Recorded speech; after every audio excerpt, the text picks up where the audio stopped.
जय हिंद दोस्तों, स्वागत है आप सबका स्लीपी क्लासेस के यूट्यूब चैनल पे। दोस्तों मैं आप सबका फिर से बहुत बहुत स्वागत करता हूं हमारे एक नए इनिशिएटिव में जो कि योजना मैगजीन का एनालिसिस है। दोस्तों जैसे कि आप जानते हैं कि योजना मैगजीन का एनालिसिस हम ऑल्टरनेट संडेज को कर रहे हैं। आज की वीडियो में हम डिस्कस करेंगे योजना जो जनवरी 2022 का एडिशन है उसका पार्ट 2 हम डिस्कस करेंगे। पार्ट 1 हमने लास्ट संडे ऑलरेडी डिस्कस किया था। तो दोस्तों वैसे तो देखिए योजना मैगजीन बहुत इजीली हमको मार्केट से मिल जाती है, कोई ज़्यादा एक्सपेंसिव भी नहीं होती, लेकिन हमारी कोशिश रहेगी कि इसको हम पार्ट्स में ही डिस्कस करें ताकि वीडियो छोटा रहता है, देखने में मज़ा भी आता है, एंगेजिंग रहता है। राइट दोस्तों, बाकी योजना के बारे में अगर बताएं तो योजना के अंदर जैसे कि मैंने आपको लास्ट टाइम भी बताया था कि इसमें सोशियो इकोनॉमिक इशूज डिस्कस किए जाते हैं। बहुत सारे बच्चे योजना मैगजीन नहीं पढ़ते हैं। मेरे हिसाब से योजना मैगजीन पढ़नी चाहिए। अगर आप नहीं पढ़ पा रहे हैं तो आप ये वीडियो देख लेंगे, वीडियो के नीचे डिस्क्रिप्शन लिंक में पीडीएफ डाउनलोड कर लेंगे, वो भी मोर देन सफिशिएंट है। बिकॉज हमारी कोशिश है कि जो रेलेवेंट कंटेंट है मैगजीन का, सिलेक्टिवली जो इंपॉर्टेंट बातें हैं वो आपके सामने रखें ताकि वो आपको काम आ सकें आपके एसए में, जीएस के एग्जाम में, GS1, GS2, GS3, GS4 में, क्योंकि इसकी एप्लीकेशन हर जगह पे है। अब देखिए न्यूज़पेपर्स पढ़ते हैं, एडिटोरियल्स पढ़ते हैं, उसका एनालिसिस करते हैं। अब न्यूज़पेपर्स में, एडिटोरियल्स में हर किसी का अपना ओपिनियन होता है ना। कोई इकोनॉमिस्ट है, कोई इंटरनेशनल रिलेशंस एक्सपर्ट है, कोई डिफेंस एक्सपर्ट है, कोई डिफरेंट डिफरेंट इशूज़ के ऊपर, कोई लाइक प्रोफेसर्स होते हैं जो अपने ओपिनियंस देते रहते हैं सोशल इश्यूज़ के ऊपर।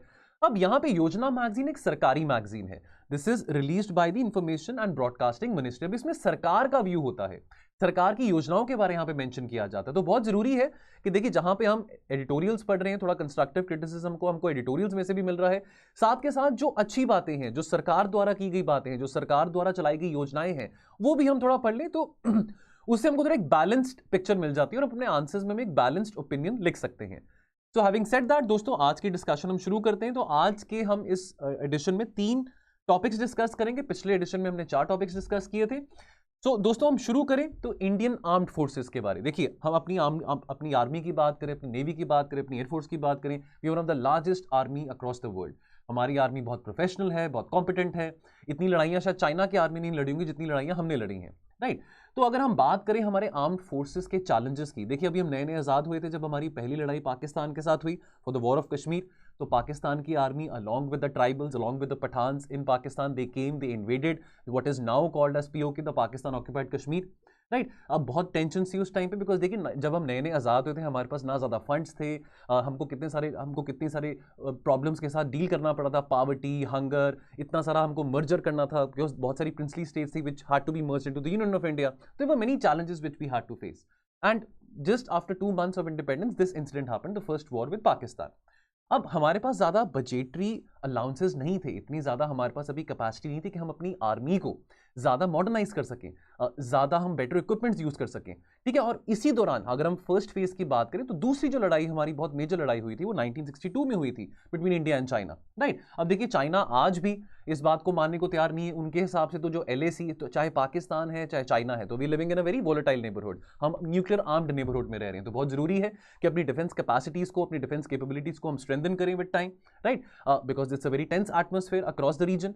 नाउ दोस्तों, अब अगर हम बात करें चाइना की या पाकिस्तान की, they have no respect for the boundaries, whether it's the LOC with Pakistan which was signed by the 1974 Shimla agreement, और whether it's the line of actual control which we have with China. अब interpretations की बात आ जाती है, China की interpretation और है, China उस इंटरप्रिटेशन को एग्री नहीं करता जिस इंटरप्रिटेशन से हम सहमत हैं। राइट, तो ये बातचीत, नेगोशिएशंस के साथ, बातचीत के साथ ये जो डिस्प्यूट्स हैं रिजॉल्व किए जा सकते हैं, बट अनफॉर्चुनेटली ये अभी तक डिस्प्यूट्स नहीं रिजॉल्व हो पाए हैं। But that led to war, so that led to the war with China as well in 1962। So this all happened in the first phase. तो अगर हम फर्स्ट फेज की बात करें इंडियन आर्म्ड फोर्सेस की, that was between the period of 1947 to 1962।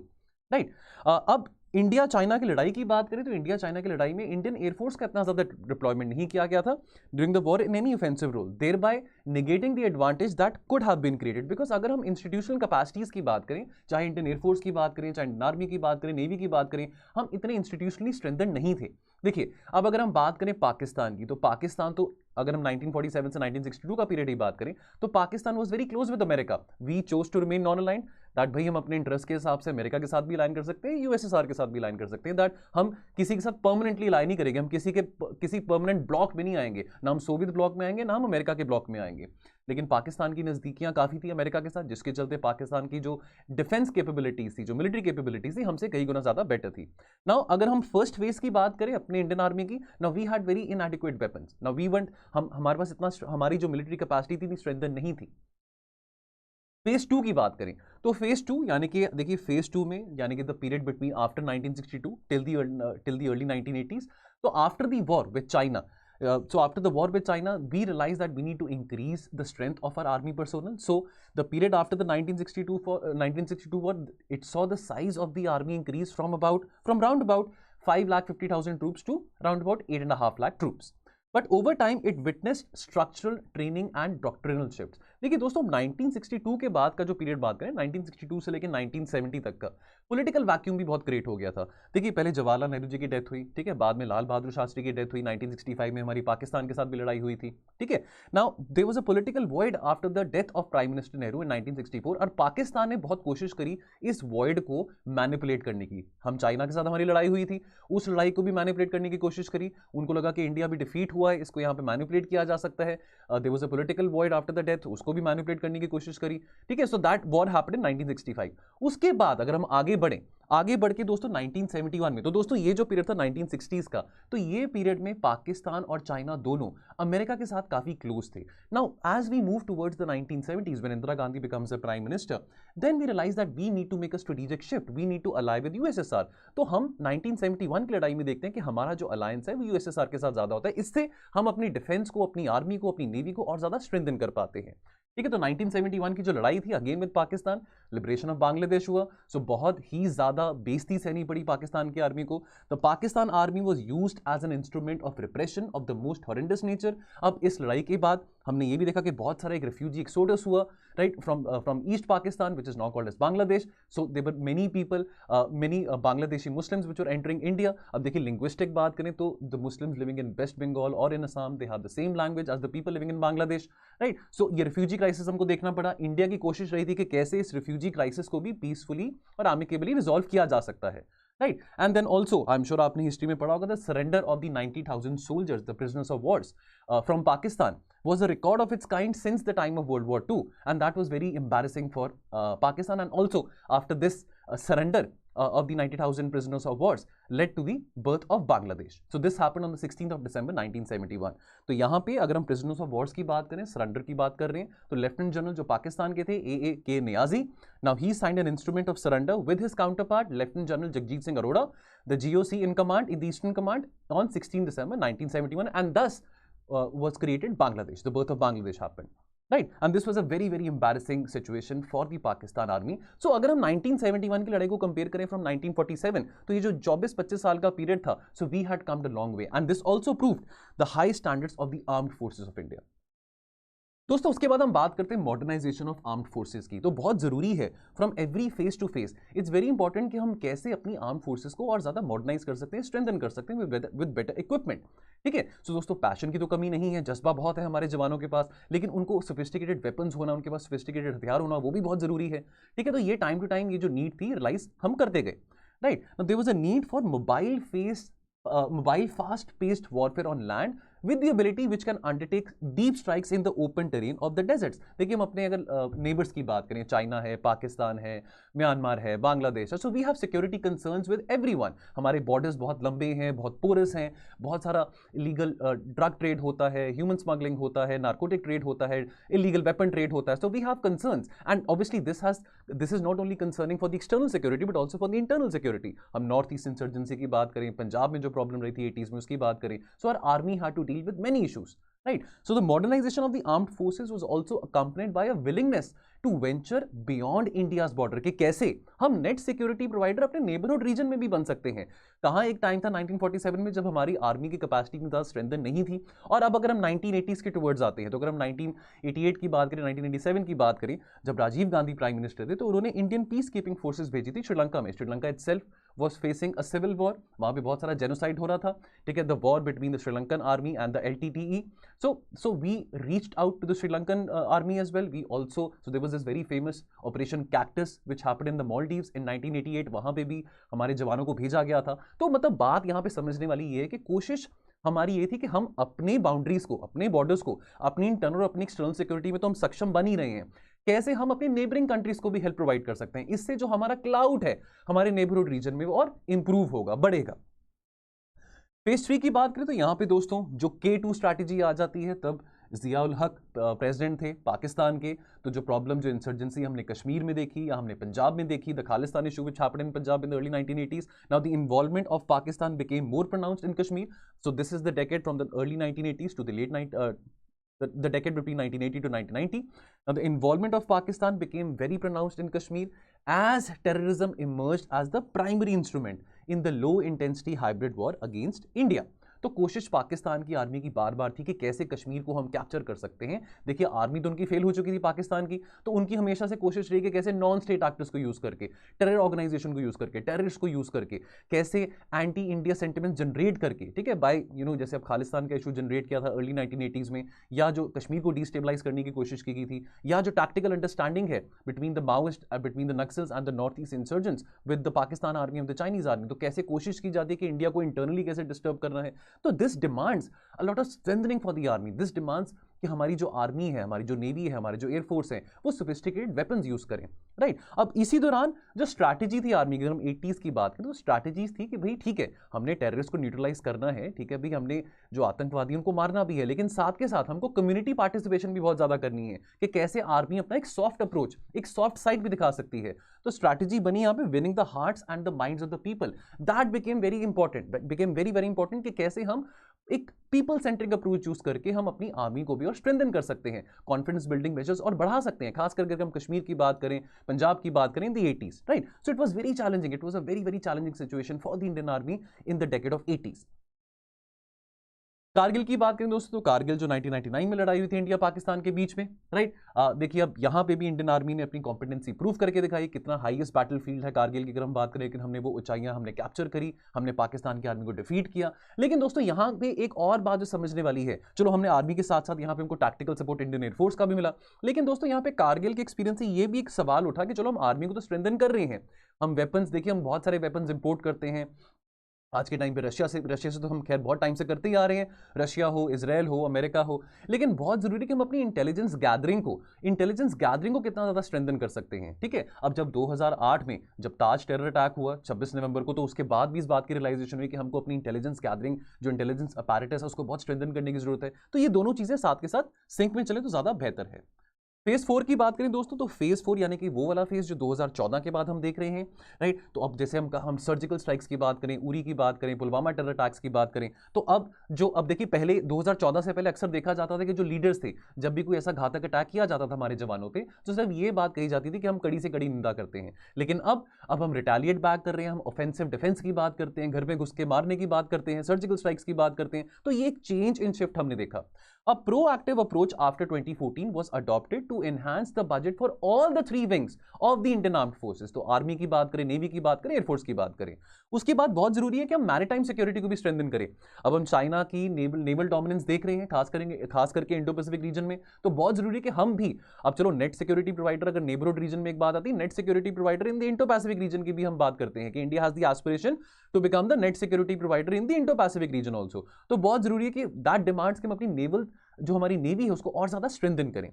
और 2014 के बाद a policy of absolute zero tolerance was adopted in regard to terrorism from across the border. So we would want to engage with Pakistan, we would want to have dialogues with Pakistan, लेकिन जैसे प्रधानमंत्री मोदी जी ने कहा था कि गोली और बम बंदूक के साथ बातचीत नहीं हो सकती है, राइट. सो हमने कोशिश करी कि कैसे हम टेररिस्ट को न्यूट्रलाइज कर सकते हैं. देखिए discussions, track two diplomacy, people to people relations, ये सब सही है, लेकिन जहां पे अब अगर हमारे जवानों को मारा जा रहा है, चाहे वो उरी हो, चाहे वो पुलवामा हो, तो हम चुप नहीं रहेंगे, हम रिटेलिएट बैक करेंगे.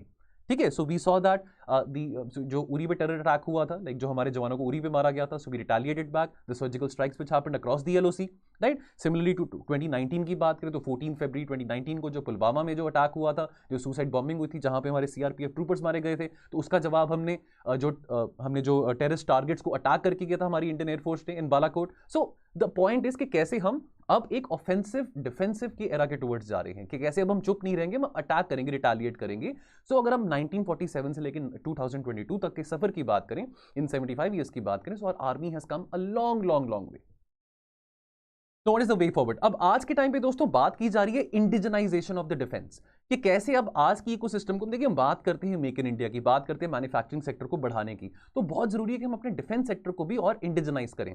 आफ्टर ऑल हम कब तक इतने वल्नरेबल रह सकते हैं, कब तक हम रशिया से, अमेरिका से हम इतना सारा इंपोर्ट करते रहेंगे, बहुत सारा पैसा भी वेस्ट होता है। तो क्यों ना हम यहाँ पे जो इकोसिस्टम है क्रिएट करें कि कैसे यहाँ पे प्राइवेट सेक्टर पार्टिसिपेशन के थ्रू हम अपनी डिफेंस मैन्युफैक्चरिंग को बढ़ा सकते हैं। द लास्ट, और जैसे जो आज के टाइम पे नई टेक्नोलॉजीज हैं, चाहे आर्टिफिशियल इंटेलिजेंस की बात करें, इंटरनेट ऑफ थिंग्स की बात करें, इन चीजों को इनकॉर्पोरेट करके कैसे हम अपनी डिफेंस कैपेसिटीज को और स्ट्रेंथन कर सकते हैं। तो जो पिछले 70-75 साल हैं, they have been both a challenge as well as an opportunity for the armed forces to prove their competence. So this account seeks to suggest that although that many tough challenges have been met with great resilience showed by the Indian Armed Forces. Armed forces will continue to remain steadfast in dealing with robustly terror strikes, whether it's external threats, whether it's internal threats. Simultaneously, government action की support की बहुत ज़्यादा ज़रूरत है, intelligence gathering apparatus की बात करें उसमें स्ट्रेंथन करने की बहुत ज़रूरत है, और साथ के साथ जब हम पुश दे रहे हैं आत्मनिर्भर भारत के चलते टुवर्ड्स इंडिजनाइजेशन के, इंडिजिनसली हम कैसे डिफेंस मैन्युफैक्चरिंग को और बढ़ा सकते हैं। चलिए, तो दोस्तों अगला जो टॉपिक रहेगा हमारे आज के डिस्कशन का वो रहेगा इंफ्रास्ट्रक्चर डेवलपमेंट एंड चैलेंजेस। देखिए दोस्तों, इंफ्रास्ट्रक्चर डेवलपमेंट के बिना तो हम अपनी इकोनॉमी में ग्रोथ नहीं देख सकते। इनफैक्ट अगर हम बात करें मैन्युफैक्चरिंग सेक्टर की, हम बात करें इकोनॉमिक ग्रोथ की, that is dependent on the creation of infrastructure. Infrastructure में देखिए आज के टाइम पे लोगों की एस्पिरेशंस हैं, ठीक है, अब लोग अर्बन, अब लोग भी चाहते हैं कि भी हम अर्बन सिटीज में आए, हम अर्बन शहरों में रहें, हमारे घर हो, हमारे पक्के मकान हो, ठीक है। तो अब इसके लिए इन्वेस्टमेंट बहुत जरूरी है। अब सिर्फ सरकारी इन्वेस्टमेंट, देखिए कैपिटल एक्सपेंडिचर की बात करिए हमने बजट में, कैपिटल एक्सपेंडिचर यानी कि वो खर्चा जो सरकार करती है असेट क्रिएशन के टुवर्ड्स, लेकिन सिर्फ अकेली सरकार खर्चा करेगी तो बात नहीं बनेगी, प्राइवेट सेक्टर को भी योगदान देना पड़ेगा। अब प्राइवेट सेक्टर का ये कहना है कि भी हम तो खर्चा करने को तैयार हैं, लेकिन पहले गवर्नमेंट अपना इंटेंट दिखाए, पहले उस तरह का इकोसिस्टम बने जहां पे हम कॉन्फिडेंट फील कर सके, हाँ भी हम इन्वेस्ट कर सकते हैं। तो ये सब बातें सारी की सारी घूम घुमा के इंफ्रास्ट्रक्चर डेवलपमेंट पे आ जाती है। हाईवेज की बात करें, पोर्ट्स की बात करें, रेलवेज की बात करें, रोड्स की बात करें, तो रोड्स को, हाईवेज को तो life lines of the Indian economy में कहा जाता है। तो time and again there have been recommendations कि कैसे हम प्राइवेट पार्टिसिपेशन को इंकरेज कर सकते हैं in infrastructure development along with having a good synergy with the public investment as well. तो पब्लिक प्राइवेट पार्टिसिपेशन, तो अभी देखिए, अब हम चाहते हैं कि अभी हम 2024 तक हम $5 ट्रिलियन इकोनॉमी हो, तो उसके लिए बिजली, पानी, सड़क, ये सब होना बहुत जरूरी है। और हमारी एस्पिरेशन है कि भैया आने वाले समय में कि भी हम 2030 तक हम $10 ट्रिलियन इकोनॉमी हो। देखिए चाइना ने भी कर दिखाया है पिछले 20 सालों में, ठीक है, आज चाइना की इकोनॉमी हमसे 6 टाइम्स ज्यादा लार्जर है। अब हमारी एस्पिरेशन है, अगर हम अपने डेमोग्राफिक डिविडेंड की बात करें तो जो एवरेज जो मीन एज है हमारे इंडियन सिटीजन की, that is around 28 to 29 years of age. तो अब देखिए, हम यंग इंडिया की बात करते हैं, न्यू इंडिया की बात करते हैं, उनकी एस्पिरेशंस को मीट करना तो बहुत जरूरी है। आने वाले समय में हम एक सस्टेनेबल वे में, सस्टेनेबल डेवलपमेंट की भी बात आती है दोस्तों, कि हम सस्टेनेबल वे में यानी कि वातावरण का भी ध्यान रख के, इकोलॉजी का भी बैलेंस बना के हम अर्बनाइज भी हो, डेवलप भी हो और हमारी इकोनॉमी भी प्रोग्रेस देखे।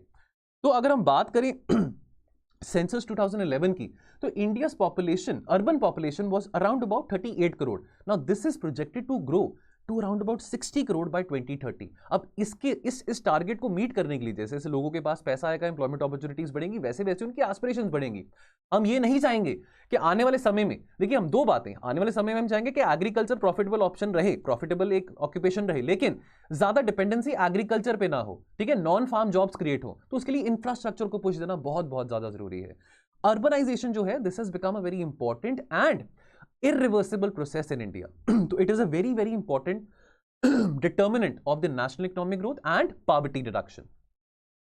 अब यहाँ पे एक योजना की बात आ जाती है, भारतमाला परियोजना। तो दोस्तों ये जो योजना है ये हाईवे सेक्टर से पर्टिनेंट है, ठीक है, कि कैसे हम ऑप्टिमाइज कर सकते हैं efficiency of the freight and the passenger movement by building more highways. तो यहाँ पे लगभग 24,800 किलोमीटर के हाईवेज बनाने की बात करी गई है by the end of phase 1 in 2022, right. तो इसमें दोस्तों कैसे हम क्रिटिकल इंफ्रास्ट्रक्चर गैप्स को ब्रिज कर सकते हैं by building economic corridors, inter corridors, feeder route, in addition to the national corridor efficiency improvement etcetera etcetera. So ये भारतमाला परियोजना के बारे में थोड़ा सा, 50 न्यू नेशनल कॉरिडोर्स क्रिएट किए जाएंगे, बहुत ज़्यादा इन्वेस्टमेंट अपॉर्चुनिटीज में होंगी, इसमें प्राइवेट सेक्टर पार्टिसिपेशन भी बहुत ज़्यादा होगी। Development of almost around about 25,000 kilometres of highways in the phase 1, और यहाँ पे बहुत ज़्यादा थ्रस्ट दिया जाएगा connectivity in the north east as well. हम एक्ट ईस्ट की बात करते हैं कि एक्ट ईस्ट के लिए हमको कनेक्टिविटी नॉर्थ ईस्ट से बनानी अच्छी पड़ेगी, तो देखिए उसके लिए infrastructure development, highways development north east में होने भी बहुत जरूरी है, ताकि हम एक्ट ईस्ट का सपना पूरा देख पाएं, integration with south east Asian economy के साथ हम वो सपना पूरा कर पाएं। तो उसके लिए सड़कें बनाना, देखिए सड़कें, हाईवेज, ये life lines of the economy माना जाता है, तो ये बहुत बहुत जरूरी है।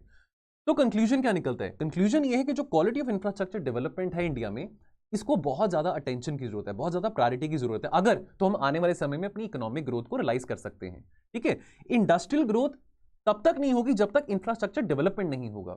इंफ्रास्ट्रक्चर डेवलपमेंट के लिए देखिए प्रधानमंत्री ने भी इंडिपेंडेंस डे पे भी अनाउंस किया था रेड फूट पे कि आने वाले 5 साल में कुछ 110-120 लाख करोड़ हम स्पेंड करेंगे इंफ्रास्ट्रक्चर में। ठीक है, हम गति शक्ति योजना के बारे में भी पढ़ते हैं। तो इंफ्रास्ट्रक्चर फैसिलिटीज को क्रिएट करना, देखिए हम पैंडेमिक से बाहर आ रहे हैं, इस साल का बजट भी बहुत एम्बिशियस है, इस साल के बजट में बहुत ज्यादा बातें कैपिटल एक्सपेंडिचर को करी गई है कि कैसे हम असेट क्रिएशन वाला खर्चा ज्यादा कर सकते हैं। तो बहुत जरूरी है कि हम ट्रांसपोर्टेशन पे, एनर्जी पे, बिजली पे, वाटर पे, कम्युनिकेशन पे हम ज्यादा एक एम्फेसिस दे पाए। So studies have shown a strong relation between the availability of infrastructure provisions and economic growth measured in terms of GDP. तो $5 ट्रिलियन इकोनॉमी या $10 ट्रिलियन इकोनॉमी का सपना अगर हमने देखना है, वो भी बहुत आने वाले 5-6 सालों में, तो हमको इंफ्रास्ट्रक्चर डेवलपमेंट बहुत ज्यादा एम्फसाइज करना पड़ेगा। अभी तक वो एक की कंस्ट्रेंट है, एक रुकावट है इंडिया के इकोनॉमिक डेवलपमेंट के लिए। चलिए लास्ट टॉपिक दोस्तों आज का इस एडिशन का, reforming caste in new India. देखिए we have come a long way, caste discrimination की बात करें, ठीक है, अगर हम सोशल रिलीजियस रिफॉर्म मूवमेंट्स की बात करें, ठीक है, राजा राम मोहन रॉय की बात करें, राइट, तो कितना सारे हमारे जो हमारे कितने सारे हमारे फ्रीडम फाइटर्स हों, चाहे B.R. अम्बेडकर हो, चाहे राजा राम मोहन रॉय, उनसे पहले सोशल रिलीजियस रिफॉर्म मूवमेंट्स में कितना एम्फेसिस दिया गया था कि कास्ट डिस्क्रिमिनेशन ना हो, कि कैसे इक्वालिटी बनी रहे। ठीक है, जब हमारे जो फादर्स ऑफ दी, हमारे जो founding father of the Indian constitution है, उन्होंने एक बात बोली थी, अगर हम B.R. अम्बेडकर की बात बोलें कि भाई सिर्फ पॉलिटिकल इक्वालिटी आने से कुछ नहीं हो जाता, कि राइट टू वोट की बात करें भी सब 18 साल से ऊपर हर कोई वोट कर सकता है, बात यहाँ पे सोशल इकोनॉमिक इक्वालिटी की भी आती है। तो जब तक आपकी सोशल एम्पावरमेंट नहीं हो रही, तब तक आपकी इकोनॉमिक एम्पावरमेंट भी नहीं हो पाएगी। ठीक है, इनफैक्ट B.R. अम्बेडकर की माने तो B.R. अम्बेडकर का यह कहना था कि मेरा पर्पस इस असेंबली में आने का या कॉन्स्टिट्यूशन बनाने का कोई पावर ग्रैब करना नहीं है, कोई सत्ता करना नहीं है, लेकिन मेरा पर्पस है कि कैसे जो पिछड़ी जाति के लोग हैं, जो दलित भाई हैं, उनको मैं कैसे एम्पावर कर सकता हूं by providing institutional safeguards in the संविधान, इन द कॉन्स्टिट्यूशन, राइट। बात करते हैं एफर्मेटिव एक्शन की, बात करते हैं रिजर्वेशंस की। देखिए बहुत जरूरी है रिजर्वेशन देना भी, एफर्मेटिव एक्शन देना भी। हम डिस्क्रिमिनेशन को तो बात करते हैं कि डिस्क्रिमिनेशन नहीं होनी चाहिए, लेकिन ये affirmative action is a form of positive discrimination. I am sure आपने पॉलिटी में बात पढ़ी होगी। ठीक है, तो ये बहुत जरूरी है, खास करके उन लोगों को ये सहायता देनी, ये सपोर्ट देनी सरकार के द्वारा। देखिए अब ये जो रिजर्वेशंस का जो मामला है, ये तो स्टेट के द्वारा ही दिया जा सकता है। ठीक है, तो बहुत जरूरी है उन लोगों तक सहायता पहुंचानी जिन लोगों तक सहायता नहीं पहुंची है। अब देखिए हमने पीछे बहुत बात भी करी थी पिछले साल के, कास्ट सेंसस नहीं हो रहा, कि हमको पता तो लगे कि कौन सी ऐसी जातियां हैं जिनको रिजर्वेशन की रिक्वायरमेंट है, जिन तक अभी रिजर्वेशन नहीं पहुंची है। ठीक है, तो adequacy of transformations initiated by reservation and their outcomes are a subject of more substantive debate. अब रिजर्वेशन का कितना फायदा हुआ है, क्या डिजर्विंग लोगों को रिजर्वेशन जो मिली है, क्या वो आउटकम्स उनको अच्छे मिले हैं, क्या वो सक्सेसफुल हो पाए अपना जो इकोनॉमिक स्ट्रक्चर है उसको इंप्रूव करने में, ठीक है, अपना स्टेटस इंप्रूव करने में। तो that is a matter of debate कि रिजर्वेशन कितनी फ्रूटफुल रही, कितनी नहीं रही है। लेकिन एक इंस्टीट्यूशनल मैकेनिज्म होना, जहां पे हम एफर्मेटिव एक्शन की बात करें, रिजर्वेशन की बात कर रहे हैं, दलित चाहे वो शेड्यूल कास्ट हो, चाहे वो शेड्यूल ट्राइब्स हो, चाहे वो ओबीसीज हो, उनको बचाना वो बहुत जरूरी है। साथ के साथ बिहेवियरल चेंज की भी बात आती है दोस्तों, कि कैसे हम बिहेवियरल चेंज के थ्रू लोगों के माइंड में इस तरह की भावना नहीं होनी चाहिए कि वो दलित है तो उनके साथ मत खाना खाओ, उनके साथ मत बैठो। ठीक है, देखिए लोग तो राजनीति भी करते हैं, एक बड़ी फेमस सेइंग है कि भी in India you don't cast your vote, you vote your caste. ठीक है, तो जो राजनीति अब यहाँ पे कास्ट का फैक्टर आ जाता है। ठीक है, बहुत सारे लोगों को खासकर इलेक्शंस के टाइम पे इस बात की कॉन्शियसनेस, आमतौर पे तो वो ये जो इस बात पे राजनीति खेलते हैं कि कैसे हम बंटवारा करेगा कास्ट के बीच में, तो अब ये इस तरह की बातें नहीं होनी चाहिए। ठीक है, सो यहाँ पे जो बिहेवियरल माइंडसेट है वो भी बहुत जरूरी है कि हम कैसे लोगों के अंदर इस तरह की भावना डाल सके कि वो इस तरह के डिस्क्रिमिनेशन में ना पड़े, right. Now, this is even more significant as it has been responsible for expanding the opening given by the constitutional commitment. Right? Now, यहाँ पे यानी कि जो मेन मुद्दा आता है वो ये आता है कि कैसे हम जो लोगों की टेंशन है, अगर हम देखिए लोगों को जितना एजुकेट करेंगे, जितना अवेयर करेंगे, उतना ही वो जो पीड़ित लोग हैं, राइट, जो पिछड़ी जाति के लोग हैं, उनकी आवाज़ों को समझ पाएंगे, उनके दर्द को समझ पाएंगे, जिनको अभी तक वो नहीं समझ पा रहे थे। तो इंस्टीट्यूशनल सेफगार्ड्स के साथ साथ हमको बहुत जरूरी है कि हम लोगों के अंदर भी इस तरह की भावना पैदा करें। तो फॉर एग्जांपल आज के टाइम पे हम दलित स्टडीज़ की बात करते हैं, ठीक है, एक effective budgetary allocation for Dalits की बात करते हैं, तो इस तरह के जो मेजर्स हैं बहुत बहुत जरूरी हैं to empower the scheduled castes. Existing challenges की बात करें, now within the sections Dalit, now they bear the unfair burden of the inequalities. अब अगर हम दलित वुमेन की बात करें तो उनके जो बर्डन्स हैं वो और ज्यादा है, उनके ऊपर डिस्क्रिमिनेशन और ज्यादा की जाती है, राइट। डिस्पाइट आज हम 2022 में रह रहे हैं, 21st सेंचुरी में रह रहे हैं, ठीक है, सोशल मीडिया का जमाना है, इंटरनेट का जमाना है, ब्रॉडबैंड का जमाना है, लेकिन उसके बावजूद भी इतने पुराने ख्यालात लोग रखते हैं। Furthermore, some of the dreams as articulated at the time of independence are turning out to be sour. Now, Dr. Ambedkar, now he viewed cities and urbanization as possible sites of liberation for the Dalits from the tradition and suffering bound villages। यानी कि doctor Ambedkar का सपना था कि आने वाले समय में जैसे जैसे हमारा देश डेवलप होगा उस तरह से लोग गांव से शहरों में आएंगे तो डेफिनेटली इंपावरमेंट होगी। और डॉक्टर अंबेडकर का कहना था कि जो दलित समाज के लोग हैं ज्यादातर वो रूरल एरियाज में रहते हैं, तो जैसे जैसे इंडिया इकोनॉमिक डेवलपमेंट के टुवर्ड्स चलेगा तो वैसे लोग अर्बनाइज होंगे, तो वैसे दलित इंपावरमेंट भी होगी। लेकिन एक बात मैं फिर से रिपीट करूंगा जो मैंने पहले कही थी कि सोशल इंपावरमेंट और इकोनॉमिक इंपावरमेंट दोनों साथ के साथ चलते हैं। पॉलिटिकल इंपावरमेंट ठीक है कि आपने वोट कर दिया, वो that is one thing, but that does not guarantee social and economic empowerment, right. So that is very important कि इन दोनों चीजों का ख्याल रखा जाए। While some of the meanings of what caste mean in social discourse have been blurred and transformed, तो लोगों के अंदर behavioral change आया है, लोगों के अंदर ये जो caste consciousness वाली बात है दूर होनी शुरू हुई है, लेकिन still a lot needs to be done so that we can ensure that there is no discrimination and there is complete harmony between all religions and castes across India। तो यहाँ पे एक बड़ी अच्छी कोट है B.R. अम्बेडकर की, हिंदी में लिखी है, यदि आप सामाजिक व्यवस्थाएं मुकम्मल नहीं हैं तो आप आर्थिक व्यवस्थाएं में भी अच्छा नहीं हो सकते हैं। तो यानी कि सोशल इंपावरमेंट और आपकी इकोनॉमिक इंपावरमेंट जो है दोनों इंटर रिलेटेड है। चलिए, तो दोस्तों इस एडिशन ऑफ योजना में इतना ही। उम्मीद करता हूं आपको वीडियो अच्छा लगा होगा। दोस्तों अब हम मिलेंगे नेक्स्ट टू नेक्स्ट संडे योजना एनालिसिस में। तो अगला जो हम योजना एनालिसिस करेंगे वो करेंगे हम फरवरी के मंथ का, ये जनवरी के मंथ का लास्ट पार्ट था। तो दोस्तों मिलेंगे बहुत जल्दी योजना में। आप अपना ख्याल रखिए और पढ़ते रहिए। Thank you so much. जय हिंद।